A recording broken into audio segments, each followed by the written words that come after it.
Hi, this is Black Krishna, or BK, for manfowars.com, where I'm promoting polite patriotism to help nice ladies and gents teach kids to look, talk, and feel great, and to help us all locally discuss and share great online info offline as better people making better places to live. So instead of pissed off patriots and confused civilians never having a chance to interact with each other with online censorship into digital ghettos and people talking to like minds on the left and right and whatever, you can reach out in different ways and see manfowars.com for more on that. But this video is called, and it's related, Stopping Replacement Migration is a Universal Principle from Sweden to Somalia. Everyone should. Stopping replacement migration is a universal principle from Sweden to Somalia. Everyone should stop replacement migration. Now, what does replacement migration mean? Well, basically, replacement migration means that a country full of white people should let in as many people from different countries and different cultures as possible, because white people, whatever, you had it too good, or you're not that good, or whatever, and don't be racist and let it happen, right? Or it could go the other way, a country full of black people or brown people or Asian people or whatever should let in whoever, because, otherwise you're racist. Well, that's garbage. That's part of a globalist plan, globalist super rich people, central bankers and others, who want to destroy and weaken countries and cultures to bring them all into a global governance structure under the United Nations, World Trade Organization, International Criminal Court, all these international bodies and international trade deals and so on, so that they can manage countries around the world as opposed to countries managing themselves, which is more nationalism and national sovereignty. So while they may put out the talking point that to oppose this is racist, in fact, it's not racist, it's nationalist, and these Western countries weren't racist anyway. And here's what I'll do. I'm going to go to my gab.com account, gab.com. It's an alternative to Twitter, since they kicked me off Twitter a long time ago, and they censor my or delete my YouTube channels and blah blah blah blah blah. And I'm not going to cry about all that stuff. It just happens because the polite patriot angle of people promoting polite, which everyone likes. So who's going to complain or say you're not nice? And then you really want to reach out and be nice, helpful people making more and better places to live. And so other people are open-minded, and then you reach out with meetings, meet and greet tables, posters and flyers, and you casually, calmly, and consistently and politely appeal to people where you live. And instead of shrill, bitching and screaming idiots, either be they protesters, we're really mad, we already know, everybody hates us, let's go home. Instead of that sort of thing, I'm not totally against them. It's good to see some numbers. It's good to get together.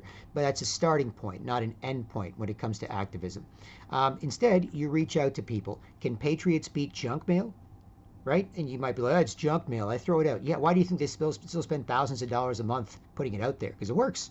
Because you get the coupon, you get the flyer, you get the this. Oh, I didn't know about this, so I didn't know about that, right? And you can share those things either at meet and greet tables or so on, or dropping them off in mailboxes, flyers, or car windshields, or business post boxes, or whatever. And you can consistently inform and empower people where you live. So that's the offline info war. Start off with people wandering around just saying, don't sacrifice your baby because there's an eclipse. Just hold on. It's a bad idea. Wait till the moon keeps going. Wait for another couple hours. When the moon stops passing in front of the sun will come back. You don't have to sacrifice your kid. Huh? Well, oh, good idea, right? That evolved to speakers' corners or apple crates in the middle of town, where people would stand in the middle of a town a few hundred years ago and say, verily, I think the king should build a bridge over there, whatever. Or they'd say something and you either stopped and listened, or you ignored them and kept walking. Or if they sucked, you threw rotten fruit or at them, or whatever, vegetables. And that turned to speakers' corners. They still have one in London, England. They took away the one in Toronto, Canada. Excuse me. Oh, there you go. That's the other side. Reverse image. Sorry about that. Stray hairs. No allegory. And that turned into committees of correspondence before the American Revolution. That didn't just happen organically. It wasn't just Lexington, Kentucky. They want to take our guns, shoot back. No, there was 10 years of meetings, meet and greet tables, posters, flyers, people posting bills, notices everywhere, people using committees of correspondence, writing letters to each other, handing out magazines, and generating enough interest in the idea of a revolution against the British Empire and independence that when it finally came time to manifest, they could.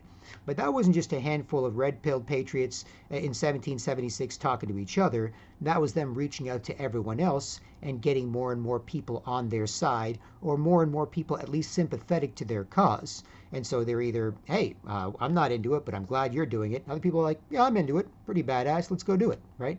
So that's the offline info war, which we can still wage today. But like I said, I'll take you to my Gab.com account. Because in Canada news, for example, and this is a common, Europe has worries about replacement migration, America has worries about replacement migration, any place that has replacement migration where they're letting in way more migrants than they should, and they're not settling in, and the local culture is destabilized, and you're not supposed to say anything or they'll call you racist. And as the late great Andrew Breitbart says, politics is downstream from culture, so they put it out there in the culture first, and then they change the laws, right? So first it's in the culture, yeah, I guess maybe not, we shouldn't say anything. Boom, then they pass hate speech laws, and then if you do say anything, you're screwed.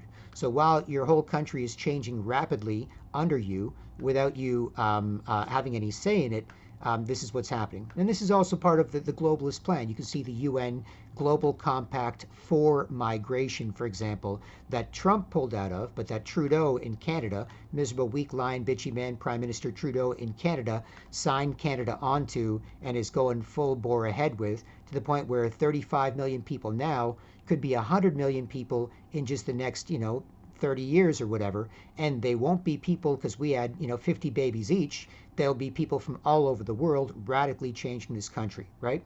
And that shouldn't happen anywhere. Again, it's a universal principle. As a minority myself, and speaking on behalf of other minorities who I've talked to over the years in Canada, in America, and elsewhere, we don't mind Western white majority countries, right? As long as we can do our thing, they can do their thing. We like Christmas. We like the Christmas lights. When friends or family or friends come over from India or wherever, we drive them around in the snow through the neighborhood, pointing out, see how beautiful those Christmas lights are? This is what we do here. There's a lot of Christians here. There's a lot of people that celebrate Christmas. And so take a look. It's not like we walk around saying, these are stupid white people with their Christmas. I'm so offended. Don't say Christmas anymore. Just say happy holidays. No, that's garbage. That's garbage. Only the most miserable, weak, sensitive, lying bitches say that at the top, and then they make it normal and popular to say for other people and turn them into weak, hypersensitive, lying bitches too. And then they act like bitches who make more bitches who make more bitches, and you got to act like a bitch or a bitch's bitch, otherwise they'll bitch more, so you have to, and then everyone's screwed up and can't say shit, right? So so that's what's going on. And here's what I'll do. I'm going to I'm showing you from my Gab.com account, posted in Canada News by somebody named @JohnGrit, who I've interacted with back and forth, and we respect each other when it comes to the way we think. Probably don't all agree on everything, and I'm not even sure he agrees 100% with this, because what's currently happening now when it comes to the battle against replacement migration is more dividing and conquering, right? The people that are for it are saying if anybody dare breathes a word about this, they're racist. So don't say anything about it. If you're like, what about letting in? Yes. Should we do a background check on them? No. What if they don't have any paperwork? Please, they had a hard life. Shut up. Don't say anything, right? So that's on the radical left, or at least the hardcore liberal, affected by the radical left. And then on the right, or the radical light, it becomes a lot more racist. God damn it, I can't believe this. I don't want to have my kid growing up with a bone in his nose, walking around like an African. I don't want my girls to walk around with their boobs hanging out like a National Geographic, blah, blah. And it becomes super racist against replacement migration, right? And so that's more divide and conquer. That's not sensible people taking a universal approach, right? So if you're in the West and you're against replacement migration, you can tend to have a lot of racist thoughts towards people, and increasingly racist thoughts as this is forced upon you. And if you're on the right and if you're on the left, you can have increasingly just shut up and take it, or be a super advocate for it. Make sure nobody else says anything either. Anti-free speech, commie zombie, right? And so that doesn't lead to any sort of understanding, and that lets the globalists divide and conquer us and push this plan forward. Because if you take a look at what the right's saying, it goes from being sensible to really being racist in many cases, right? And if you look at what the left's saying, right, it goes from caring about people to only caring about people who are not from where you live, and not caring about people where you live, right? Canada's got, 1 million kids, living in poverty. What are we doing? We're paying millions and millions of dollars to let more people in as opposed to taking care of them, right? And there's examples like this, around the world, certainly around the Western world, and of course around the world to varying degrees in varying ways. So to beat that, that's why I've got this video. It's a universal principle to stop replacement migration. And you got to see who's managing it. You can't just be like, this is a normal process. We voted for people and they decided this is the right thing to do. It's like, no, those people are controlled by their globalist handlers through various organizations and institutions they control, including having, a finger in the pot of just about everybody, including even patriot movements. You'll have a lot of patriot movements seeded by this and online where they can artificially inflate interest in different topics and ideas and people. They can promote the most racist people and say, hey, on the right, the most racist people are the people that you all like. Why? Because we're promoting their tweets, we're promoting their videos, we're promoting their whatever, and that's who you should look to. And on the left, they can say, well, the hardcore lefties, the Antifa, the whoever, they're the one. So it's not a normal conversation between people that aren't radical left or radical right, but are more sort of in the middle, maybe more liberal or more conservative, but, open to a reasonable discussion about this as opposed to hardliners one way or the other. So that's why it's so important to take care of this stuff online and offline. But anyway, so at John Grit on Gab, I'll credit him for this. He's got a post here saying they are taking over your Canada, old stock Canadians. He's talking about old stock Canadians is the sort of white Canadians of English, Scottish, French origin who settled this country, built this country, and are now being replaced by migrants from all over the world, the Middle East, Africa, especially people that are very different. Not even like, well, look, there's a bunch of Scottish people that wouldn't mind, leaving here. Ireland's economy's not doing that good. They had a tech boom, but then the tech boom faded away. And I've met Irish immigrants, refugees in Toronto, who migrated here. They're not refugees in the classic sense of coming here with nothing in your pockets and no paperwork, but they're economic migrants. And I talked to this Irish guy at a construction site, for example, and I was like, yeah, so, why'd you come over? He goes, well, there's no jobs in Ireland. It's simple as that. It's not like I want to leave Ireland. Ireland's my country, my home. I love it. I love my Irish people. But there's no jobs there, no work. So I decided to emigrate to Canada, and now I'm working here. It's great, And so I've met them and I've seen them, right? But this isn't good. And plus, it screws up countries where they're from anyway, right? Like if there's a massive brain drain in India, in the tech sector and other sectors, in Africa, a lot of people there are saying, don't leave, don't migrate out of here. You men who are strong enough, it's mostly men, it's not, they put on TV women and children, as many people know, that, oh, the poor little women and children coming over, they came from so far. It's like, it's mostly men. Right? There are some women and children, and a lot of them get raped on the way because it's a corrupt process, and some people are criminals leaving their country because they'd go to jail there. So they're trying to get to another country so they don't go to jail in their own country, and they might do criminal stuff in the new country, right? And if they don't have the right paperwork and you can't do proper background checks, that's often what happens. You let in 1 million people, maybe 90% are good, that's still 100,000 criminals, right? So it's not a good policy. And there's a lot of complaints about the brain drain because it's mostly military-age men, age 18 to 35, who have the physical strength and ability to walk and to use other means to get from Somalia to Sweden, for example, right? They're the ones. Maybe they can work in their own country. Mostly men can work, men of working age. Maybe they can save up enough money to pay some human traffickers. Maybe they can, take the physical, hardship of walking from where the human traffickers drop them off to finally a point where United Nations NGOs, non-governmental organizations, which means they don't work for any national government, They work for the United Nations World Government. So world government, non-governmental organization, that means world government organization, right?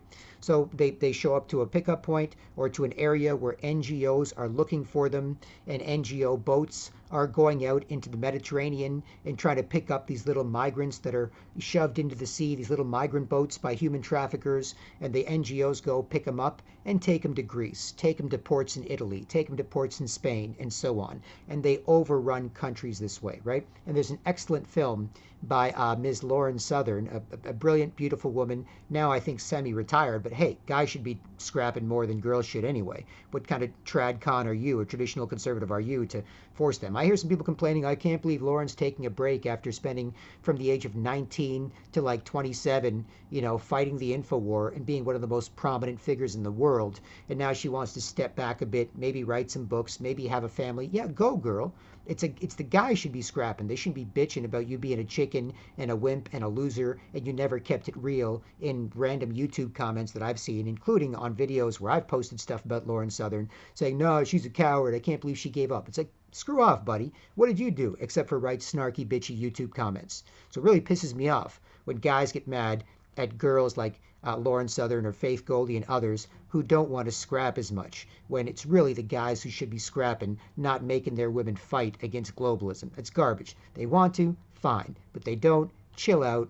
Be good wives and mothers. Raise great kids and the great next generation of patriots. And if you're still smart and you still want to do some things, then go ahead, you know, write a book, do a video, do a vlog, do an article, do whatever, right? You know, here and there.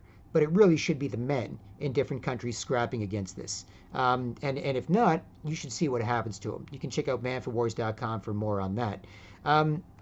It's awful. It's happening to varying degrees around the world, as I've seen in shots around the world on the internet. But it's really awful what happens to men who don't fight. That's why I've got manforwars.com. There's a war on for your balls. You can say, well, you're crazy, you're silly, you're weird. No problem. All that may be fine. It may be true. But look what happens to you or other men out there too when they don't. That's the bigger concern. When they aren't men who are ready to scrap. When they're men who are ready to, whatever, who cares? This, look at me, messed up, silly girl. You know, no one wants to look at me. No one to look, no, nothing to look at. No one to look. Force you to, make us uncomfortable. What else can I do? Can't talk anymore. I mean, crap like that happens, right?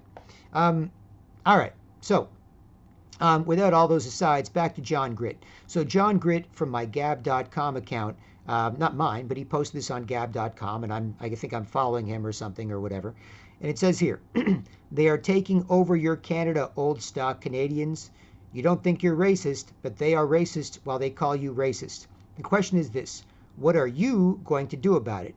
Wake up, hashtag old stock Canadians. Wake up, white, hashtag Canadians. The hashtag colored races are winning the hashtag race war in hashtag Canada. And they have not even fired any shots or dropped any bombs. And this is from, he links to an article from altright.com. Race matters. Genocidal Canadian government launches ambitious plan to ethnically cleanse white people from rural towns. Reconquista Europa, right? And so I'll show you this here. There is Gab and John Grit. There is a sample of what he is saying. And here is the article about the genocidal Canadian government screwing their own people. And you can check this out. I'll put a link to my Gab account below. But the point is this, is that you know, as this happens more and people get more and more upset about it, and more upset about the number of people that don't know about it, can't talk about it, won't try and stop it, you know, this type of rhetoric gets more and more and worse and worse and worse. And yet I understand this, right? I understand this because I'm not, in this polarized world we live in, especially accelerated by the internet, I've got no problem with many racists. And by racist, I don't mean racists. I mean people who have the odd racist comment, right? Because I'm from Toronto, Canada, one of the most diverse and multicultural cities in the world, right? And I'm from Scarborough, you know, east of Toronto, Canada. It's a borough of Toronto, Canada, now sort of a city of its own with over 500,000 people. And Scarborough was among the most multicultural places in the greater Toronto area, right? And I'm not saying that's a good thing. I'm not saying that's a horrible thing. I'm saying we learned, right? If we're different, we got to figure it out, or we got to fight. And so we figured it out. Otherwise, we'd fight, right? And that's what we did. And when we were polite Canadians, polite Canadian ladies and gents, when most people straight were great at it, and then the few LGBTQ could be too, because they fit in or they can F off, right? No miserable, lying, bitchy victim bullies forcing people to put up with them. They're just like, no, I'm just happy to be this way, and it's if you can be a polite Canadian and fit in, or a polite, wherever you live, then you can fit in. But you don't get to be a victim and then be put in power and make us all put up with you until we all have to be victims too because you're our role model. That's garbage, right? So we learned in Scarborough, right? And you would have people that would have. We used to joke about race, right? Me and my Chinese buddy, right? He'd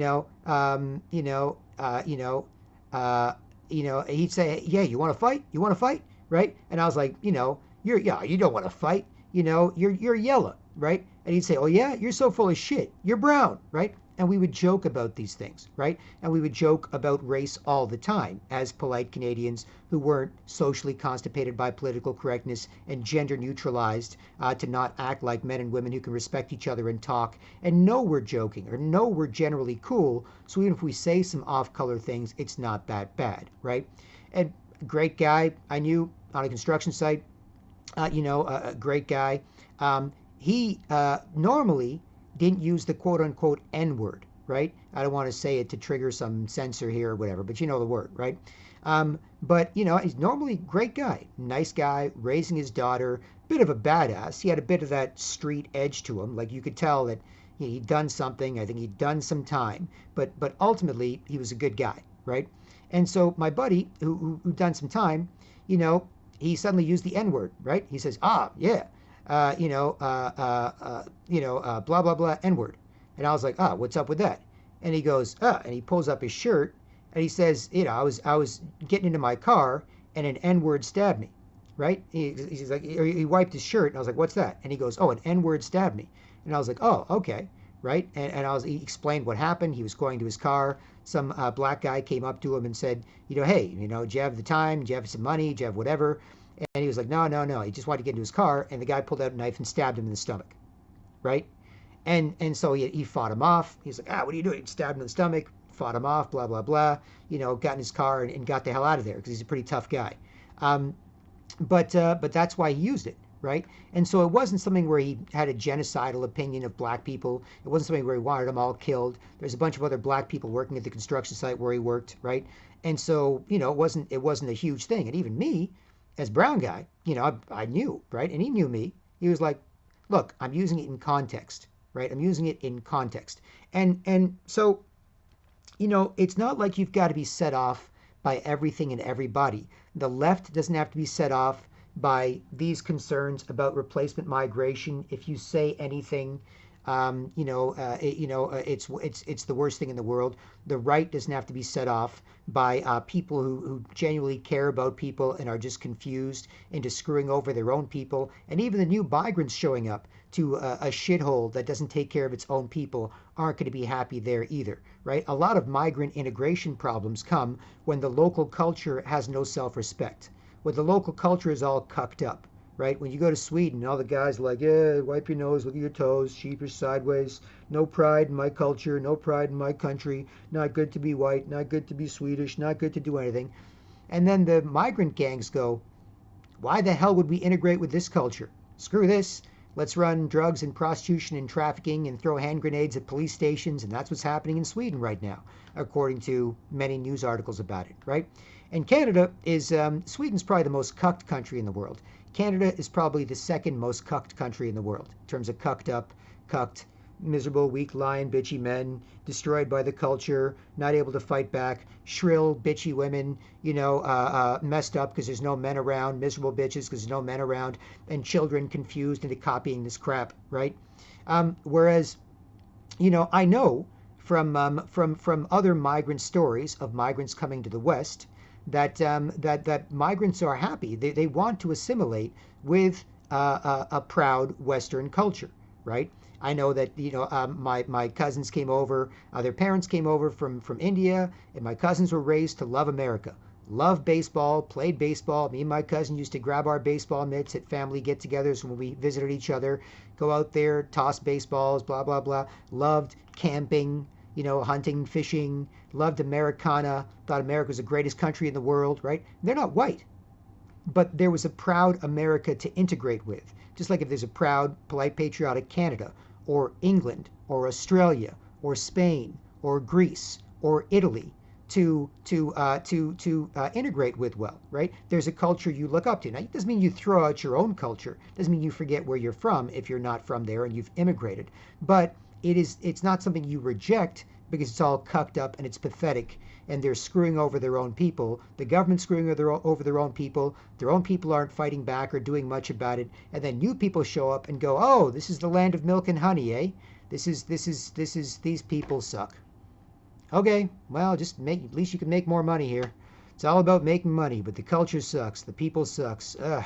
It's not like where I'm from. Where I'm from, we had families, we had this, we had communities. The whole community raised each other. You didn't see your relatives every few months. You saw them every day. It was great, but this place is only good for making money. People will say that when it comes to Toronto, Canada, and other places because the culture is so cucked up, right? So that's key to this, right? That's key to understanding this, right? And I'll show you what my comment was in response to John Gritz posting this article and his Wake Up Old Stock Canadians comments, right? So here's a couple of things. One is Richard M. Says here, well, voting certainly isn't going to help at this point. There's really only one solution, I'm afraid. Can you say yellow vests? Only massive civil uprisings can save the West at this point. And I said, to 1488 Mussolini and at John Grit, with all due respect, distinguished and hopefully not extinguished gentlemen, I disagree and offer better. Protests and making a big group think big stink has been and is a failed model. It's not useless and it's good to see numbers and interest, but it's just an option or the start of something and not the end point. Plus, most civilians hate them, so it doesn't convince them. Yeah, when you get out there with protests, blah, blah, blah, blah, especially on the left or right, whatever, they're sort of meant to put everybody else off and not get everybody else involved. That's, I think, the protest rock concert architecture. That's why the offline Infowar model is much better. I'm not saying you can't protest, but I'm saying if that's it, saying, when the government invites you to a fight with the cops, don't go. Otherwise, okay, there's a big summit, G20 summit or whatever, and you're like in Toronto in 2010, among others, and there's, the protesters are going to show up. Oh, we got to get 20,000 cops. Oh, my God. So the protesters all showed up. They knew there were 20,000 cops showing up. The protesters ran, screamed, did this and that, blah, blah. The cops beat the crap out of them, and everybody else hated them. So when it comes to the aims of those protesters to appeal to everybody else where they lived about why globalization is bad and the G20 summit, is up to some no good things, selling out our sovereignty, to more international agreements, binding these countries together under globalist control, just nothing. You hate them, you probably don't want to learn what they stand for, and you hate the cops because the cops, beat the crap out of these people and they weren't good either. And so all the other people that you're supposed to convince and try to reach out to, they hate you. So it doesn't work, right? So, plus, as I said, plus most civilians hate them, so it doesn't convince them. What's my point? Simple. Can patriots beat junk mail? If so, we win. If not, we don't deserve to. See this, for example. Men, locally feel your balls offline, hitting the streets with tools to wake your neighbors, BitChute video, or the graphic. Cheers, BK. And I included a video of TTS 101, Toronto Truth Seekers 101, which showed our successful street action, plus the things we did outside that street action with me and a bunch of guys, a couple of girls in the mix. Welcome, but definitely not mandatory. It's gross. And that's that, right? And then I included this graphic that shows on the left a version of our table, No New World Order, Toronto Truth Seekers, and on the right a bunch of black-clad Antifa commie zombies. And it says there, polite patriotism, nice, helpful people make more and share what they know to improve where they live, want to see it. Promote, as I said, promote being polite, which everyone likes. Then more empowered people can better handle fun and serious stuff. Polite patriots can beat mass Antifa-style, gender-neutral, anti-free speech, anti-human commie zombieism with meetings, meet and greet tables, posters, flyers, and more to locally win the offline info war. Online is fine. Locally working on it is better. Don't let the media spin how we feel. Consistently share it offline until we all know better. So that's a key, right? Because a lot of people out there, you think, well, I'm a nationalist. You're a nationalist. White nationalist. I know what the TV says about that. You're a racist. Okay, never mind. I won't bring it up. I just want to protect our country, everybody here, all the majority white people and all the colored people that they were pretty nice to. That's why the minorities kept coming. But I won't say it because the media made you think that we're bad, so forget it. So that's that, right? So don't let the media spin how you feel as a patriot, which can happen if you're just online or if you're just protesting with like minds, and then other people hate that stuff and don't want to be bothered paying attention to what you're up to or going to it. And plus, at a lot of these protests, especially the left-wing protests, the anti-Trump, the climate change, the whatever, a lot of these people can't talk to people they disagree with, and then they can't talk to each other, right? That's sort of the brainwashing. So I've been to these myself. I've been to whatever. I've tried to interview them for my radio show, for other activist efforts, and so on. And lots of videos out there. The Infowars.com team does this, and others who are affiliated, plus others as well who aren't. They do this. They go, and you try and talk to them about what they're yelling about, and it turns out they can yell, but they can't talk. They can bitch, but they can't talk. They can hold up signs. Maybe they were paid to be there. Maybe it's a social thing. Maybe it's whatever. But they can't talk, right? They can't talk to people they disagree with, for sure. But as part of that, they can't talk to each other, because what if they disagree, right? And then they turn normal people into that as well. People who can't talk. Oh, you think differently about this? You think climate change might be a little bit of an overblown threat? Or in fact, a big carbon tax, globalist control over the whole world scam? Oh my God, you're too weird. I can't talk to you. I can't talk to anybody who doesn't think the same way. Then people don't talk anymore. Why bother? Why bother thinking if you're not going to talk? And why bother talking if you all think and say the same thing, right? So it's part of this progressive, eugenicist destruction of humanity to possibly depopulate, kill us all off, or kill a bunch of us off, replace a bunch of us with artificial intelligence because they don't need most of us anymore. And then they still have some people that they need, and so on. It's all for the earth, because if there's less of us, the earth will do better, animals will be happier, plants, whatever, all this garbage, right? So with a lot of the protesters, they can yell and bitch and moan and scream and cry, but they can't talk. Or you go to a Trump protest and say, why do you think Trump's bad, right? And some earnest reporter will be friendly, not will be poke, in your face, yell at each other till we have to fight or the cops separate us. But just camera, reporter, microphone, here, independent journalist, whatever, just tell us if you're smart and there are legitimate concerns about what any U.S. president or world leader is up to, right? There's always concerns, not just like he's in charge, whatever he says goes. No.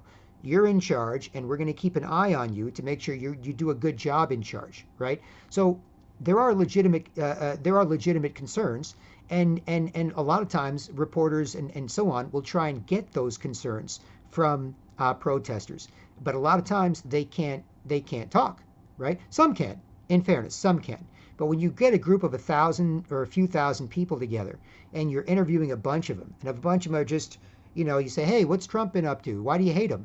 Oh, he sucks so bad. Grab him by the pussy, this and that. He's talking about groupies and how much they like him. He wasn't talking about grabbing any woman. Some celebrity reporter, Billy Bush, asked him, how cool is it to be Donald Trump, billionaire, good-looking, world-famous celebrity with giant gold buildings with your name on it? And he was talking about everybody, right? He was talking about it's a normal thing to do. He's saying some girls, the guys, how much do girls like you, Dandy Don? And he's like, well, some girls like me so much they'll let you do anything. They'll let you grab them by the pussy. It's crazy. That any celebrity can say that. And girls goddamn well know it's true, right? They throw in their panties on stage at 75-year-old Tom Jones. It's not unusual to be loved by anyone. Ah, here's my bra. Here's my panties. Here's my hotel room key. Here's my number. Just this, let me wait in line to suck your wee-wee. Right? Of course, right? That's how groupies feel about certain celebrities. But that doesn't mean Tom Jones can just walk up and do that to any girl, right? So that's garbage, right? Or they say, oh, he's so bad, he's so this. No, what they really mean is the media makes them feel bad about him. They're sick of the media making them feel bad about him. They can't really understand why too well because they don't really look into it that much. They don't really keep track of what he's doing when it comes to cutting taxes, cutting regulations, stimulating the economy, making America energy independent, no longer dependent on foreign oil or foreign resources, creating like millions of new jobs, giving Americans, the average American family thousands of dollars more a year thanks to the tax cuts and the regulation cuts. Incentivizing local businesses to hire and buy and make American and do stuff there. So everybody promoting national sovereignty and patriotism, so everyone's in a good mood about who they are and who they're with and where they live and all these things that get 20,000 people showing up at his rallies at different stadiums, to hear him speak for an hour and a half. A lot of it off the cuff. He's a man, right? 80%'s good, 20%'s or crap, right? Hey, if you're speaking freely, that's what happens, right? Not if you're just carefully scripted, this and that, political politician speak, right? And that's why. But the protesters don't understand any of that. And they can't speak against any of that. They can only yell or get upset at you or hold up their sign, shove it in your face, bump into you, right? And then accuse you of bumping into them. Basically, they're bitches. Right? They're lying bitches, making more bitches who make more bitches because of professional lying bitches in the media, making more bitches who make more bitches who make more bitches. So that's my rant on the protest model related to this, because I know people are really concerned about this issue. And if you can share carefully crafted, information, with people, making it easy for them to take, share some different websites and so on, then you can get people informed and empowered. Then they can understand when politicians are speaking to the real issues and not just saying, hey, I'm a politician. I want to fight for the middle class. I want to fund schools. I want to make sure that the middle class is doing good. Good enough? Another politician. I'm a politician. I want to fight for the middle class. I want to make sure our kids are doing good and our schools are funded. Okay, another politician. I want to fight for the middle class. What the hell? There's a lot more going on than that, right? But you don't make them say anything better to you if you don't know anything better to make them say. But if you do, then you can get better politicians and better policies and better places to live, as is happening with the wealth of independent media in America pushing this, right? And other places around the world need more independent media to do that online and need more activists on the street offline defending their hood, right? That's really, really key because otherwise that's what will happen. And plus, you won't be able to talk about it with people offline because of, as I said, the social constipation and the gender neutralization and the brainwashing and that you don't want to be weird, you don't want to lose your job, you don't want to lose your you don't want to do this and that, blah, blah, fine. Spare time, right? So anyway, I posted that in response to that guy's comments about the yellow vests, like the France-style protests or the Hong Kong-style protests, right? Where you get out in the streets, you mass. If those million people in the streets just told the other 30 million people what was going on, then it'd be done. Finished. Country saved. Over. But if they just million people in the streets and they get together and say, we're really mad, we're crazy, and other people are like kind of sympathetic, kind of not sure, don't want to get involved, don't really know what's going on, right? At least to the extent that would get me out there and don't want to know, or what, then no, right? And so that is the issue. And this is how they get fluoride out of the water supplies too in different cities. Activists, meetings, meet and greet tables, posters and flyers, independent media coverage, mainstream media coverage, city councilors take up the position because it's not politically risky to go against fluoride with that many people in your district, that many constituents you're supposed to represent, pushing for it. So they take a look at it. Makes sense. Maybe we should take it out. Save some tax money, save people's health. There you go. And then it goes to city council, and then the people that are against it, well, we think fluoride is still, no, we've got a lot of, okay, fine. So they do a vote, boom, gone, right? It's the same process, but it's not just on the internet, right? And this is important. If you really care about this stuff, this is important. If you don't, you don't. If you just want to bitch and complain about it, totally fine. It's in style. I get it. It's just a trap. You know, it's a trap to screw all of us. And I'm trying to help people escape that trap, but a lot of people can't. A lot of people won't. A lot of people force each other to act like a bitch or a bitch's bitch who makes more bitches who make more bitches. And then it's hard to do anything else. And then it's hard to do anything with and near people except be annoying, and make it harder to do anything but be annoying. And then that's where you're stuck, right? So it's gotten really bad in Toronto. I've got tons of video evidence, but it's happening to varying degrees all over the world, right? And then here's my response to the actual post about they're taking over your Canada, old stock Canadians, wake up. And then the article about the genocidal Canadian government launches plan to destroy white people. Currently, 75, 80% of the country, especially in the less urban areas. And I say here, in my response to this, right? There you go. I say, at John Grit, I feel you, Mango.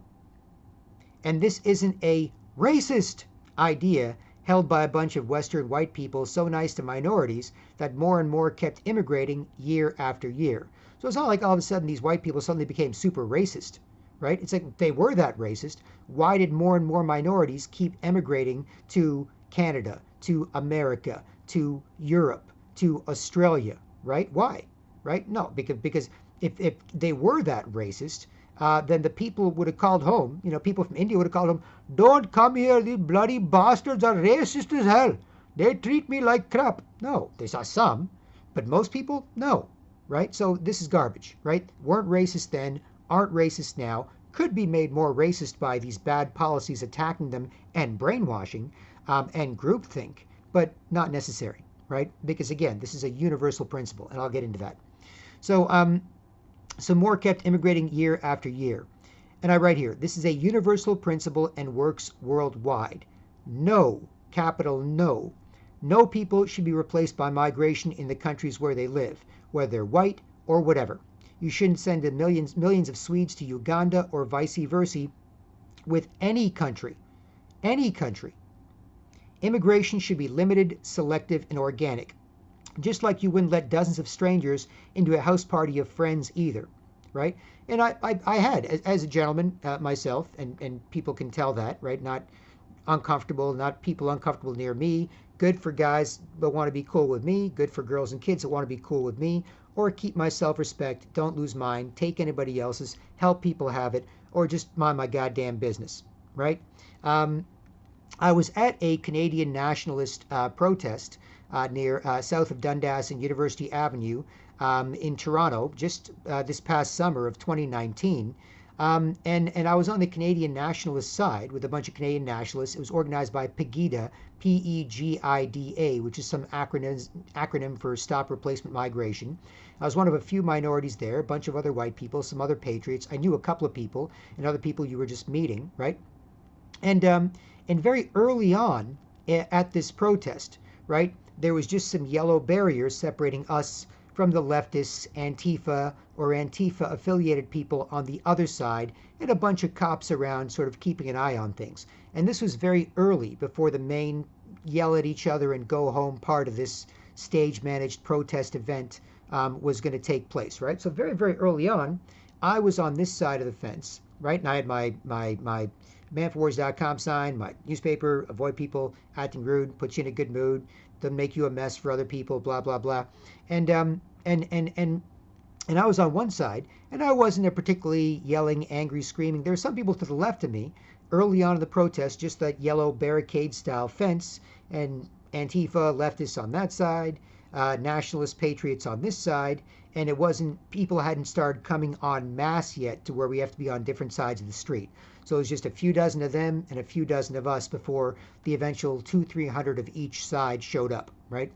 And and so there's this little yellow barrier, and some of the nationalists were like, "You suck! How dare you! This is Canada!" And then the left was like, "Screw you! How dare you! You're racist! You're Scot!" And they were yelling at each other over there. But I'm not into that, and other people, aren't into that.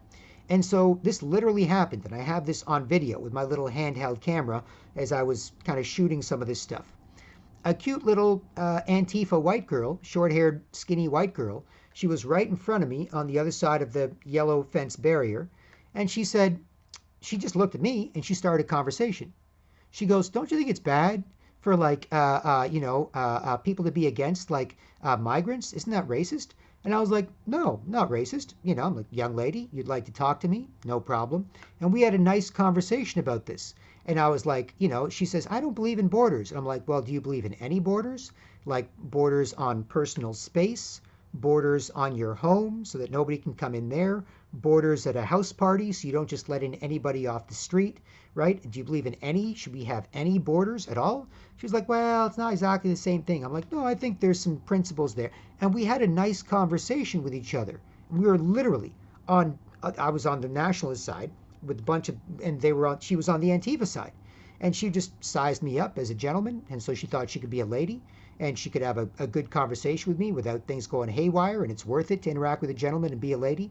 And we had a nice spirited back and forth. And that was one conversation of two I had that day. The second one was with a cute little Antifa girl. She was a cute little, curvy, cute little girl. She had a bandana on her face, a bandana over her face. She had sunglasses on. She had a gray sweatshirt and black jeans and combat boots. And she was like 5'3" or something. I'm 5'10", 165, average height, average weight, average build. And I was standing with a buddy of mine there, and we were away from the main melee at the end of the protest as it was moving up the street, and people were still yelling at each other, and a lot of people had left, and a couple of skirmishes were breaking out. The cops, broke up because people yelled at each other till they started fighting, and then the cops broke them up, whatever. And I was just standing there with my buddy. We were chatting, filming some stuff, observing from afar, right? And I happened to be on the wrong side, right? Because it wasn't the formal barriers, cops, this and that. It was the protest was moving up the street, and the nationalists were on that side. And me and my buddy had gone to Tim Hortons coffee shop to get a coffee, and we came back. And so we were like, okay, well, we just happen to be walking back to this area, and there's a bunch of people. So we just kind of settled into watching from the wrong side of it.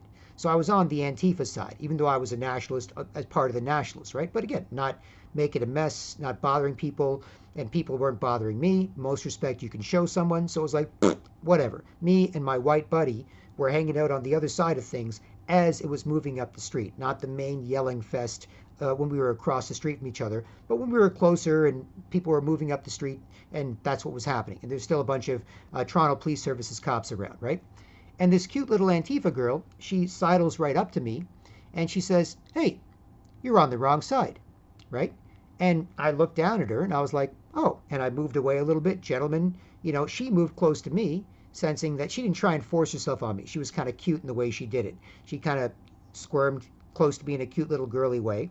And I dutifully noted that, and I moved just a little bit away from her, just to respect her as a girl, right? Her masculine strength, feminine vulnerability. So I just tried to say, "Oh, you want to be close to me? No problem. I'm going to show you, I'm going to make you a little more comfortable." So I just moved just a little bit away from her. And I said, "Well, honestly, you might be right, but I don't really have a side, right? Like, I'm just a Canadian, and I want to have a conversation with other Canadians about what's the best policy for Canadians in Canada, right?" And this cute little Antifa girl said, "Oh, really?" I was like, "Yeah, well, look, I know we're here. We're supposed to yell at each other and not like each other. But what if we were at a coffee shop, and what if we just happened to strike up a conversation, and we had different points of view, but we wanted to talk to each other, right? And and so on, right?" And so she and I had a great little conversation while my white buddy was right beside me, and he was amused by this going on, right? But this is the importance of being ladies and gentlemen as well, And that's why globalist gendercide, the destruction of gender and gender roles, and our ability to act like men and women we respect so that we can communicate well with each other instead of bitching at each other or bitching and getting sick of our own bitching while making everyone else sick of our bitching too, or each other's, right? That's why this is so important. It's not because you hate other people, right? And if those people hate you, then screw them, right? If you can't do what you're doing without hating other people, screw you, you're doing it wrong. If you can't do what you do without being miserable, then you're doing it wrong. You want guy wants to be a girl, be good at it. If you're bad at it and you're bitching at me, you're doing it wrong. If you're a girl wants to be a guy, be good at it. If you're bad at it and bitching at it to other people, or forcing kids to learn about your lifestyle because it'll make you feel better because you're not happy with it, that's garbage, right? But that is what is sort of engineered out there.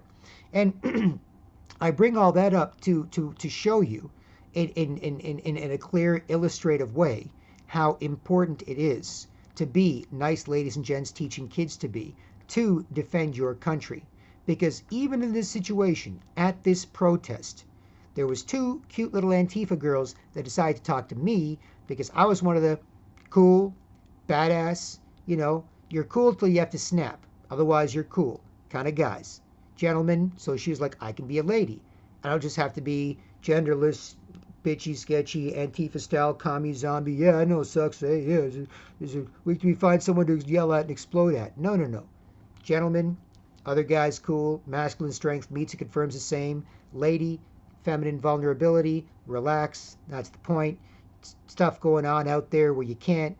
With a man, you can. That's the point. If you're not there, we'll get you there. We'll be cool. We'll make it a good thing. You'll be happy with that. Or we can get into something. Done. Right?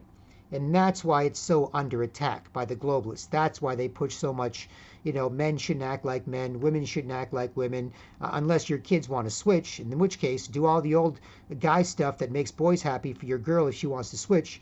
But if your boy is a boy, don't treat him like a boy. All the stuff that made boys happy, don't do that. That's stereotypical. But if your girl wants to be a boy, use all those stereotypes. They always work. Make sure your girl who wants to be a boy is happy being a boy.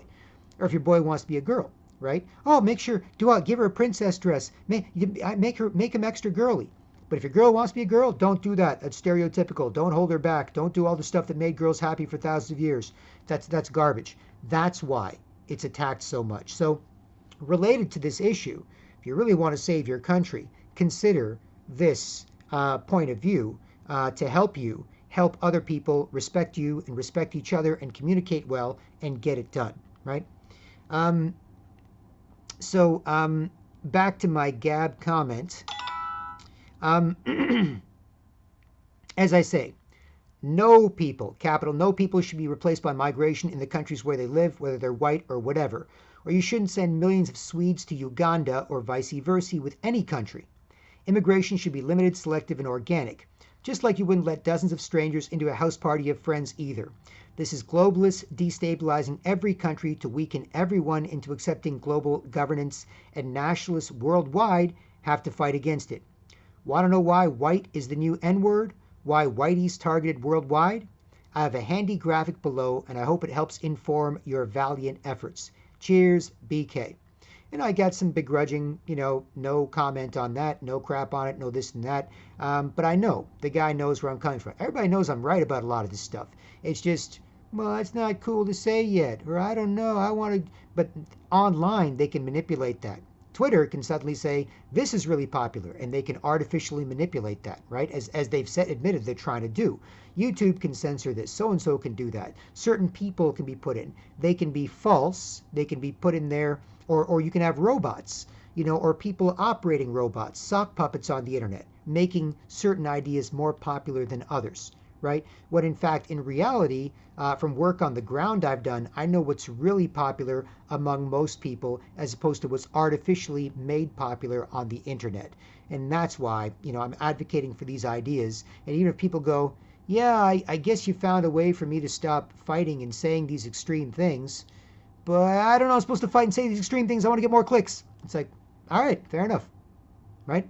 I want to stop people from being all worked up and messed up by this stuff. I want to say, look, here, you can say this, you can empathize with the other side, but you can also stand firm in your position. You can get respect for your position while understanding theirs, and you can make them respect you, as opposed to getting really extreme about things, right? So why is white the new N-word? Why is whitey targeted worldwide? I've got this graphic here, right? And it says, why attack white people? With a bunch of smiling, happy, very good looking, and very, very white people. And below that, it says, there's a war on for your balls, manfowars.com. And there it is.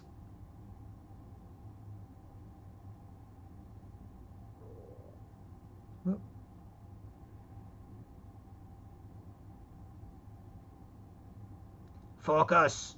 Focus. Oh, you get the idea. And what I'll do is I will read this graphic here. Yeah, maybe this will work better. There you go.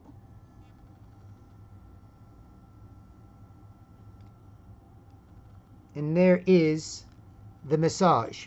So, it says here, Alan Watt, W-A-T-T, at cuttingthroughthematrix.com has great shows on the big race picture.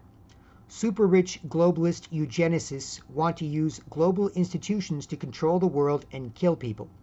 Western whites and coloreds who kicked it with them are the only people who know what lots of freedom and prosperity is, who can fight for it and probably stop them. Maybe with Trump, right? Globalists know most Chinese, Muslims, Africans, Latinos, Indians, both kinds, etc., were more historically domesticated under kings or commies and aren't as big a threat. The Third World once aspired to Western values and standards of living. Now we're all supposed to destroy them for everyone. Or polite patriots with classic Euro manners and standards who insist and teach kids, promote it, and talk well offline about online info as proud, happy nationalists beating globalism. The end. And that's it. It's that simple. Oops. It's that simple. Right? And so that's my point when it comes to this, right? This is part of a plan. If you wonder why white people are attacked, because white people have had a history of freedom, right? If you go to America and say, I want to take your freedom, God damn, you ain't taking my freedom. I got a First Amendment. That says I can say anything I want. And as Dave Chappelle, in recently accepting his Kennedy Center award, said, the Second Amendment is only there in case the First Amendment doesn't work. So, right? So if somebody tries to take your First Amendment, then you got a gun to make sure they don't, right? That's why you got a Second Amendment. And then you've got the other amendments in the Bill of Rights, and you've got the U.S. Constitution and other parts of the Western world, like the England with the Magna Carta, original document from 1200, from the year 1200 around there, which started off a lot of the modern sort of, it's the basis for the American Constitution and constitutions worldwide. When it comes to freedom, especially in the West, but also echoed in other parts of the world too, who see that as a good idea, right? So the reason that they want to attack white people so much is white people have a history of freedom.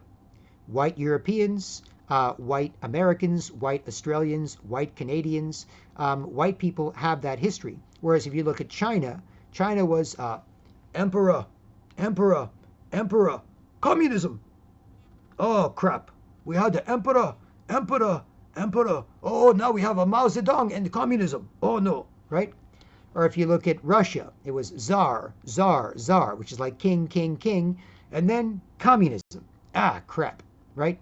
Or if you look at India, it was king, caste system, which means, and karma, in the sense of, look, whatever you were born as this lifetime, if you were born to be a toilet cleaner, clean toilets as well as you can, and then in the next life, you might come back and be a prince or a king or a queen or a rich businessman or a scholar, right? It's like, whoa, that's brainwashing, right? Where they say you're kind of stuck at this level, right? So they had kings, caste system, whatever. They don't have a history of freedom, right? Not to the same degree. Right? I'm not saying there are no freedom fighters in other part of the world. I'm not saying there are no heroes in other part of the world. I'm not saying there are no people that didn't do good things, and fight for their people in other parts of the world. I'm just saying when it comes to the majority of people that can actually fight, it would be the majority of Americans. It would be the majority of Europeans. It would be the majority of Australians. Be like, no, it's Australia, mate. We like to chill out, get some work done, throw another shrimp on the barbie, as you folks like to joke and say we say, and go surfing. And we spend half our time at the beach. We don't want you to take away our freedom and our prosperity and our livelihood and our ability to feel proud of being Australian. We got the most beautiful country in the world, the most beautiful climate in the world. We've got the funniest, coolest people in the world. So F off, right? Like they would be more likely to fight back. Africans, same thing. Tribal leader, colonization. It's like, shit, right? So that's why the West is attacked so much and white people are attacked so much. Plus, if you cuck up all the white people, then all the colored people who work with them have to be cucked up too, right? If I'm a brown guy and I'm dressed in my shirt and tie and I'm going to work in my corporate job, right? And the white people are like, hey, cucked up bitch. Yeah, I know, silly. Yeah, no, just pay attention to me. Don't talk much anymore. Pay attention to me. Acting like rude line, sketchy girl. No one to look at, nothing to look at. So no one to look at and nothing to look at. So we all kind of act the same. And you have to put up with and act like me. Don't make me feel bad. What am I supposed to do? Well, I politely ignore it, have a little self-respect, mind my business, get the hell out of there, connect with other people, right? But what are most people supposed to do? You're supposed to go along with it too. So Western white people, right? If they get all cucked up, then all the minorities that were even born there, right? Me, born in Toronto, Canada, right? Other people, Chinese, Hispanic background, Indian background, African background, Caribbean background, Jamaican background, Peruvian background, whatever, right? They have to go along with the cucked up, messed up white people, right? And so they have to be just as messed up. You have to be as messed up as your white coworkers, as your white boss, as your white friends, right? So they take out all the Western people, the white people, and the white people who make everyone else act just as messed up as those white people, right? And then they bring in migrants from overseas, and the migrants from overseas are like, we don't do that stuff, and we don't want to do that stuff, so we'll just keep to ourselves and our own ghettos.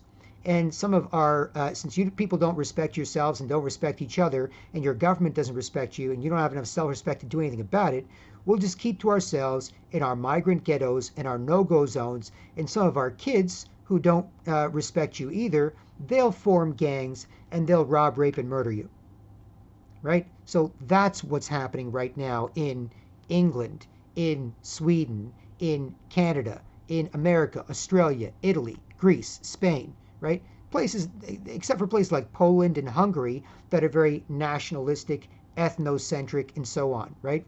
And like I said, even minorities don't necessarily want this place. I've asked minorities, would you want to go live in India after living in the West, say uncles or whatever of mine who came from India, right?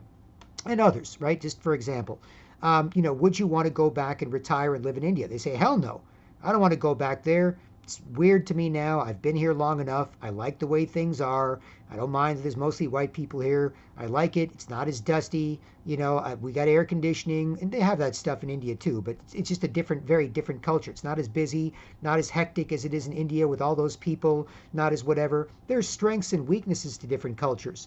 But the point is, they don't necessarily want to change these cultures, right? Whether it's people who've been here, minorities who've been in the West for a while, or even migrants who immigrate over, if it's a slow, controlled, selective, and organic process where you make sure you let in only the best and brightest from around the world, right?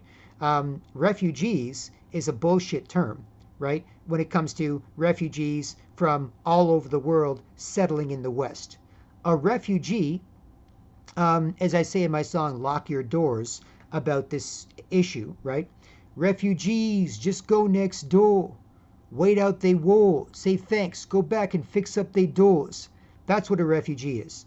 A refugee is something's happening in our country. We go to the country, or a bunch of us who are affected by it, go to the country next door.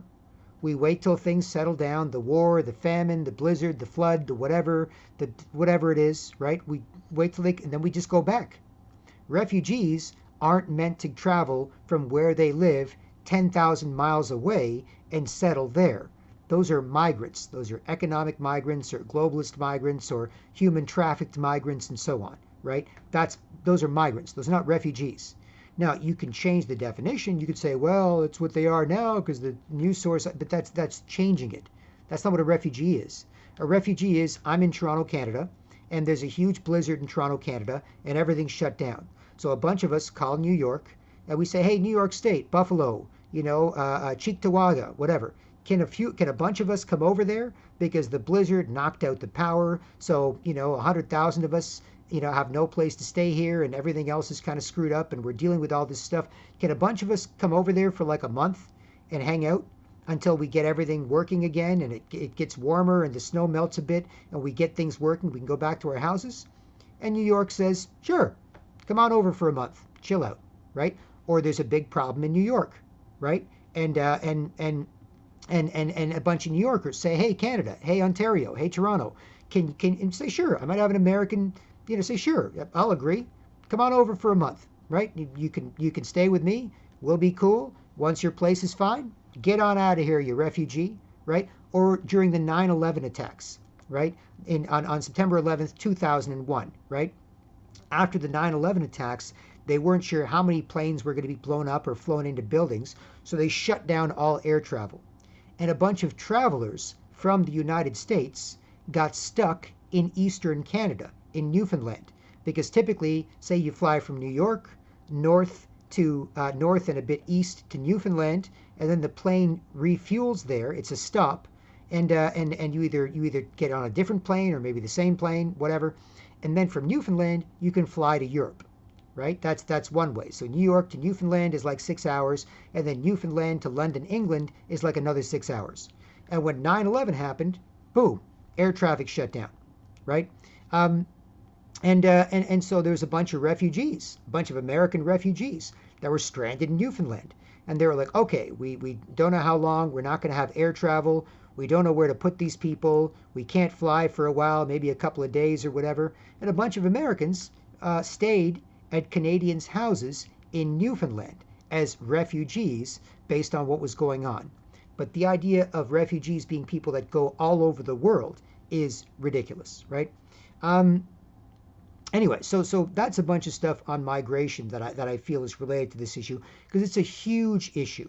It's a massive, massive, massive issue, and it's affecting everybody in the world. The brain drain in third world countries, the destabilization in first world countries. It used to be when I was younger that we learned to some degree anyway that the third world was trying to be like us in terms of living standards, right? Big houses, big cars, good jobs, nice technology, freedom, prosperity, blue jeans, rock and roll. You can keep your own culture, not exact carbon copies, not corporate clones and commie zombies, but aspires to be like us, right? Now, with the climate change and other propaganda and so on, the carbon taxes, and we've had it too good, and your culture suck, and don't be racist, screw them up, whatever. Now, we're supposed to lower all of our standards, right, to that of the third world. Oh, you've had too much, you're using too much, you're this too much, don't drive that big a car, you're using too much carbon, you, this, that. What about the rich people? No, they'll just pay a little bit more, they got the money, they can do whatever they want, but you, the rest of you, are all screwed. You had it too good because the weather might be bad in 20 years. Stop it. Enough of that. Your kids are going to have it worse than you. We're going to make sure. It's like, what? That's crazy. But that's currently what's happening now. So we need to get back to those ideas. And Trump, as a nationalist, has gone to the UN and talked about putting your people first, putting your country first, and so on and so forth. And other nationalists say the same thing, right? Like, no, don't be mad at me because I'm a nationalist. Be mad because your country doesn't have a nationalist, right? That's crazy. And get one in there. Get a bunch of other nationalist politicians in charge of your country so you can feel better about where you live and get better stuff going on. Not so you can screw your own people because you feel worse for people who aren't from there than you do for people who live there, which is crazy. And again, universal, right? You let 1 million white Swedish people into Uganda or Somalia or whatever, and it's not Somalia. Somalia's got ballpark 10 million people. You let in 1 million white Swedes, it totally changes the culture. Now, you could cuck all the Somalis and say, hey, Somalis, don't be racist against the white people. Let more and more in. Don't be careful about who you let in. Don't just take the best and brightest. Don't worry if they go on welfare. Don't worry if they take all the social services. Don't worry about any of this stuff. Just let them all in and shut up, right? It would screw up Somalia. Vice versa. Let about 1 million Somalis into Sweden. Ballpark 10 million people. Screw up Sweden. It's universal. It's everywhere. It's not about you're racist because you say this, or you have to be racist to fight it, right? And that's the point I'm trying to make with this video. Anyway, gone on and on, can go on and on. Many other people have gone on and can go on and on about this. But frankly, I hope these thoughts are things that can help give you a fresh perspective on the other people going on and on about this stuff, and can help evolve your efforts. So anyway, Black Krishna or BK from manfulwars.com. Feel free to like, comment, subscribe, share, get in touch with questions, answers, ways to work together, or financial support. Feel free to use this video or clips from this video that you think can help and repost it, or use it to make other videos. Let me know if you'd like. I find that interesting, build a connection, flattering, whatever. Or if you don't worry about it. Not that kind of guy that wants to bother you to do something. But you are free to use this because I do think it can help. And on that note, yeah, Black Krishna BK from manfulwars.com. Hope this helps, and I'll talk to you soon. Cheers.